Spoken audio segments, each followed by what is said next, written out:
You know what I'd like, Herb? What's that, Don? I'd like to just kick back in some jeans and a T-shirt. I'm tired of dressing formal all the time. Formal? That's not a tuxedo, Don. That's you naked. Wow. Think of all the money I can save on rentals. Don't think, Don. Just turn on Beakman. Yep.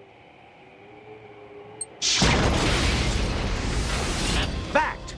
Elephants and humans are the only animals that can be taught to stand on their heads. I'm Beakman, and you've just broken into Beakman's world.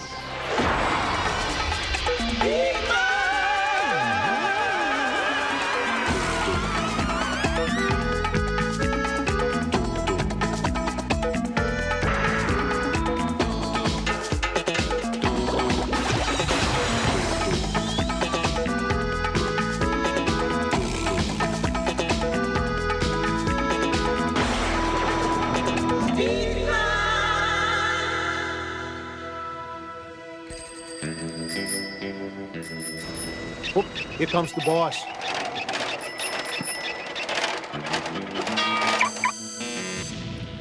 Ooh, jeez, toasty in here.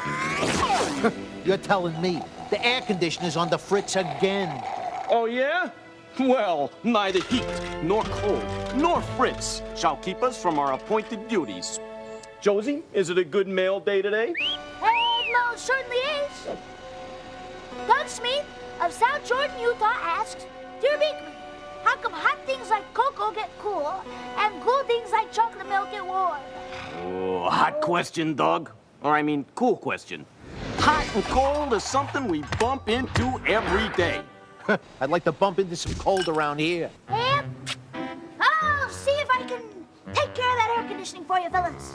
Hey, and I'll see if I can take care of that question. Hot and cold are part of the science we call thermodynamics. Ooh, big word, intimidating. It's Greek, but it's not Greek to me. Let's break it down. Thermo means heat. And dynamics means movement.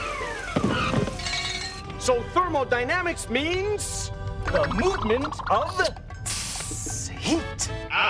The cold water in this beaker is actually made up of small particles called molecules. Hey, Beakman, I'm here. Aren't molecules tiny particles that things are made of, like water and air and even people? Excellent, Josie. No wonder she's heir to the Beakman throne. Yeah, she's also heir to the Beakman conditioner. Lester, go to your hole. There are trillions of water molecules in just one drop of water. Wow, trillions. Well, that's a big number. Let's check out this cold water on the Bogascope. Each of these Dodge darts represents a molecule of water. Look at them move. That means they have some internal energy, but they move slowly because they don't have a lot of internal energy. Next, let's talk about water we call hot. When we heat water, we're increasing the internal energy of its molecules. Bogascope, please. Look, the India Bogascopolis 500. When we add energy to the moving molecules of water by heating them up, they move even faster. Now here's where it gets really interesting. We're gonna take the fast-moving molecules of hot water right here and mix them together with the slow-moving molecules of cold water. Now, back to the races. Pretty soon, we have a major traffic jam. The fast guys are bumping into the slow guys. When that happens, the fast guys slow down, and the slow guys speed up. That means energy is moving from the hot water molecules to the cold water molecules. Soon, all the molecules are traveling pretty close to the same speed. The water becomes warmer than the cold water was, and colder than the hot water was. Oh, so you're saying that hot chocolate cools down because somebody mixes it with colder chocolate? And then cold chocolate becomes warmer because someone mixes hot chocolate with it? Yeah, is that what you're saying? No! Look, you've got your hot chocolate, you've got your cold chocolate sitting in a room. you don't have to mix them together. Because if they sit there long enough, they'll be the same temperature. And do you know why that is, Lester? Does it have to do with cars?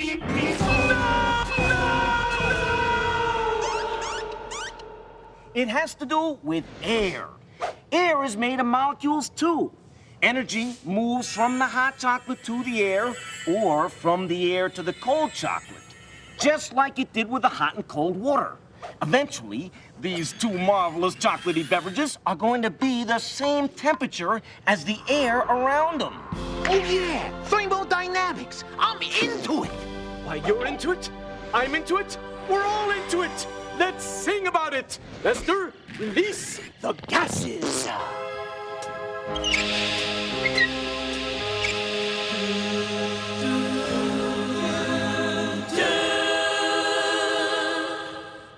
Water is made of molecules.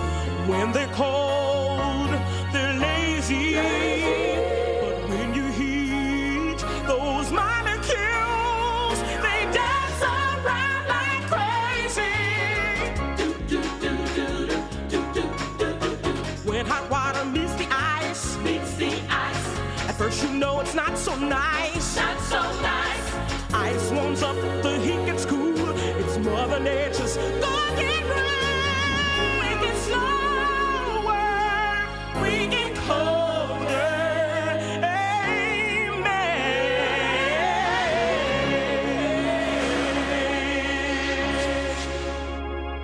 Oh, yeah!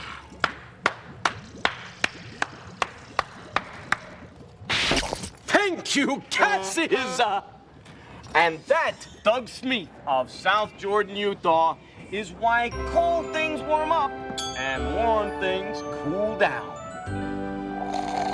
Okay,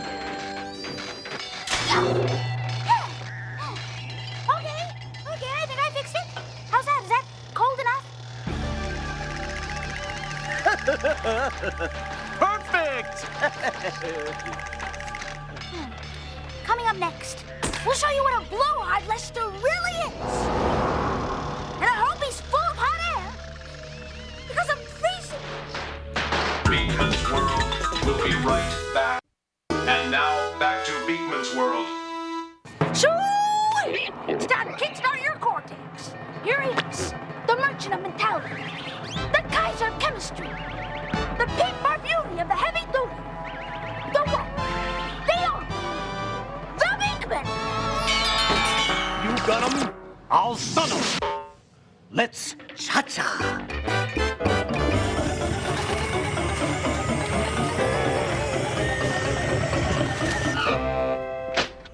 Mommy, I just don't want to wear that. Question, dear Beakman, what's the strangest cure for a disease? Answer, there's been a lot of strange cures for diseases. One of my favorites is what they did centuries ago. If you had whooping cough, they would put a live frog in your throat. And they don't do it anymore? Of course not, Lester. That could make you croak. Fast fact, if you string a pound of spider webs end to end, it would circle the earth. That's a lot of webs, Jack. The kid's been watching too much Dragnet lately. Question. Question, how much typing can a typist type if a typist types all day? Answer, a typical typist types 12.6 miles on a typical Tuesday. Of course. Your mileage may vary. Question, dear Beakman, how much lead is there in a lead pencil? Who you gonna call? Yes! Lots of things we take as common knowledge are just not true. They're myths. Silly myths. And we here to bust it. How much lead is in a lead pencil? Try none, despite what you've been led to believe. Pencils write using a form of carbon called graphite. In fact, they call the stuff graphite from the Greek word graphine, meaning to write. Why, there's enough graphite in the average pencil to draw a line 35 miles long. That's enough for 45,000 words. There we go. What? What ho? Why, it's the Beakman Challenge.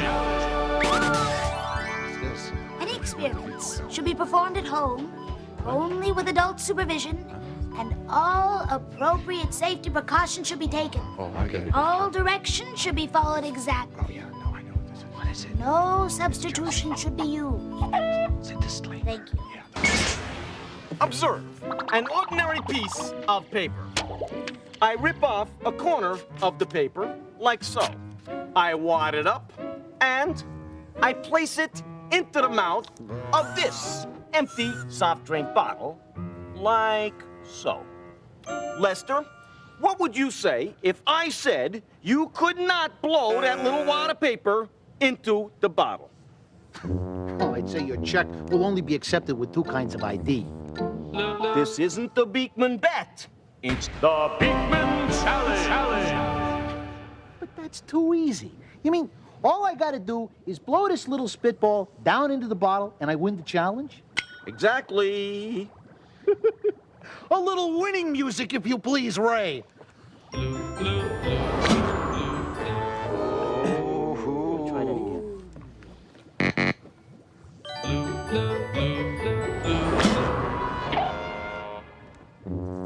Guess I blew it, but I don't get it.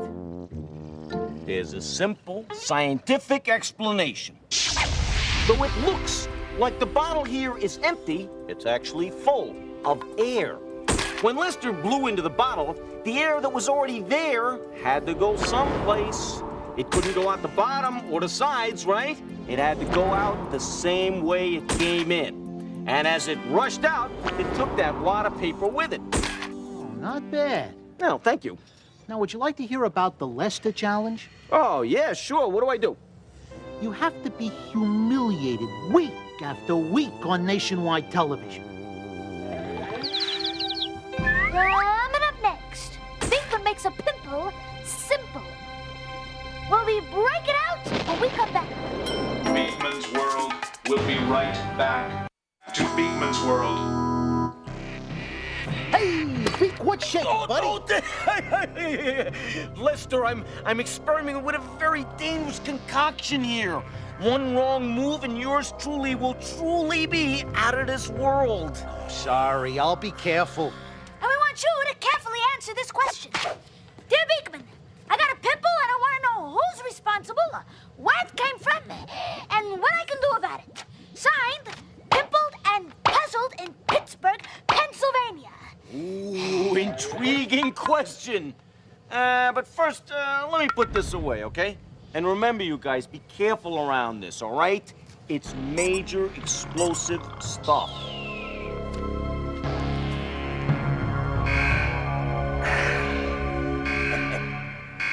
Major explosive All right, you stuff. two, let's get popping on Pimples. Also known as zits. Or just plain old embarrassing acne. Now, everyone gets pimples at some time or another because everyone has skin and pores. And what are pores? They're those little holes in your skin that your sweat passes through to get out of your body. You might remember from the time that we talked about stinky feet that your body also produces oil. I change my oil every 3,000 miles. Of course, your face may vary. This oil your body produces also passes through your pores. You mean I got an oil spill on my face? Yes, Josie, that's exactly it, and it's a good thing, too. That oil keeps your skin soft and supple. It also keeps my fur shiny and manageable. Right you are, Lester. That oil that passes through your pores comes from... Are you ready for this word? It comes from your sebaceous glands. Let's take a closer look to the bogoscope. Not as exciting as to the bat poles, but it'll work around here. Power up. Here's the skin. These little openings in it are the pores. Beneath the skin are the oil-producing sebaceous glands. Normally, when the sebaceous glands produce oil, the oil seeps out of your pores. Yo, Beak, what's that got to do with pimples? Oh, just everything. See, when this process gets disrupted, all heck breaks loose. Blackheads, whiteheads, acne, ingrown hair follicles. Major case of bad face. But how does said process get disrupted? A pore gets blocked. Is that like a punt getting blocked? Exactly! Wrong. Watch the bogoscope. Sometimes that oil ends up blocking a pore. And that blocked pore is a little breeding ground for bacteria. Those tiny little organisms that grow everywhere, even on your body. And you know what they use for food? Your skin's own oil. Oh, it's like pizza to them. Hence the term pizza face. The bacteria multiply and flourish and eventually cause inflammation. That was more inflammation than I needed to know. And the inflammation brings redness and pus. Pus? Yes, pus. A viscous fluid formed in infected tissue consisting chiefly of leukocytes, cellular debris, and liquefied tissue elements. That's all. Be gone. That guy really knows his pus. To put it more simply, it's that yellowish, whitish gunk that comes out of your zits if you pop them, which you're not supposed to do. And here it comes. Now we've seen the complete development of a pimple, from blocked pore to ugly, disgusting, pus-filled red thing. Uh-oh. I think I got one. Ooh, my diagnosis? It's an ugly, disgusting, pus-filled red thing. Ooh, a real problem pimple.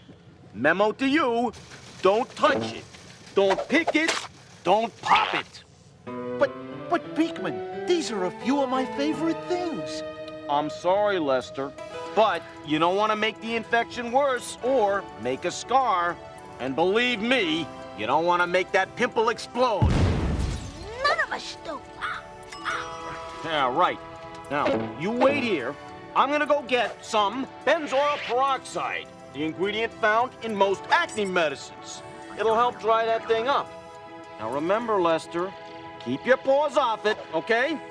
All right. Oh, I tell you, this thing is too disgusting even for me. And I got a high threshold of disgustingness. This shit has gotta go.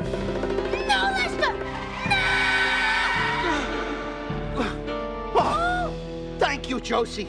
You caught me in my moment of weakness. Lester, I've been there.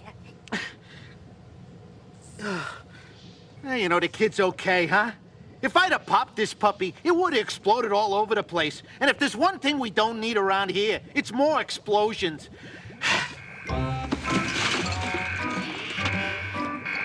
Back to work.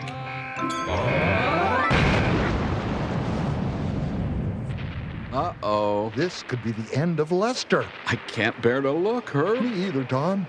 I hope they show a replay. Yeah, in super slow-mo. Let's tape it.